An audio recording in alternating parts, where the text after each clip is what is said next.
We've placed a Diamond P sports camera inside Shirley Muldowney's pickup truck, and her competitor, Don Garlitz, is leaning against the hood, watching the semifinal round of Funny Car Eliminator. The engine is running, the body comes down, an incredible story. The Blue Max of Raymond Beadle is running and ready to go. An incredible rebuild job.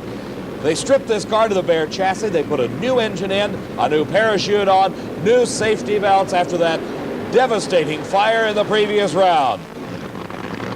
A pair of Texans matching up here. Ray Beadle, #1 in the world last season. Billy Meyer is #4. A tribute to the crew of Dale Emery, Fred Miller, and Dee Gant to get this car to the position that it is right now, running and doing its burnout in the semifinals. Beadle backing up, and Billy Meyer can't back up. He's got problems. If he comes across that center line, and he did, he is out of competition. He's driving the car back up to the starting line. And this is a sight you very rarely see on any drag strip. Two cars coming at each other head on. The Blue Max against Billy Meyer. Meyer coming around him and passing him, heading back behind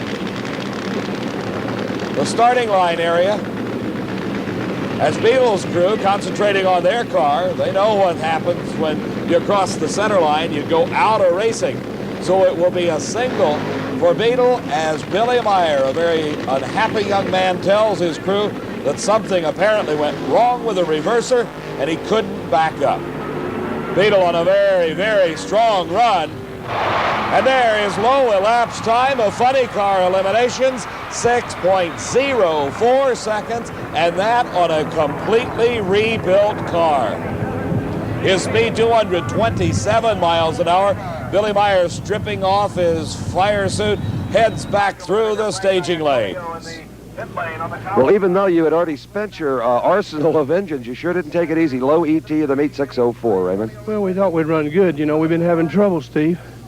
I'll say you've been having trouble. Well, when we saw Billy break his reverser, well, you know, that made me feel a lot better because I knew unless we changed the rules, all of a sudden you can't cross the center line. That's right. And everybody in the pits is saying only Raymond Beadle and only in Texas could this have happened to just completely overhaul this car from seat belts to fire suit to everything.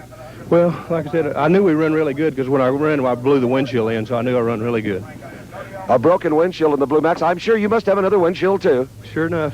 I figured you did. So it's back to the pits and more work for the Blue Max crew, but it's well worthwhile as they're in the finals. We'll find out who will be running Ray Beadle in just a couple of seconds, as it is Tom Hoover with the Showtime Corvette against Ed the Ace McCulloch. You heard earlier McCulloch, and something wrong with McCulloch's car. An incredible amount of breakage in this Spring Nationals Championship. They're frantically working on the right-hand side of the engine. The crew in trying everything they can to fix it. And with this engine running, it puts out a tremendous amount of heat, especially out of the header and exhaust system. They're kicking at something, and actually it looks like they're beating on something on the right-hand side of the car. Whatever it is, it's serious enough to keep Ed McCulloch from pulling up to the starting line. Again, Steve Gibbs shaking his head no and saying it's a single for Tom Hoover. So it is Tom Hoover against Ray Beadle in the final of Funny Car Eliminator. There's a phrase called "that's drag racing," and it's hard to believe the tough breaks that have come the ways today, and Ed McCulloch, the recipient of the latest out of competition, having to be shut off at the starting line. But for his competitor in this race, Tom Hoover, he heads into the finals, but he's got his work cut out for him. 6 points.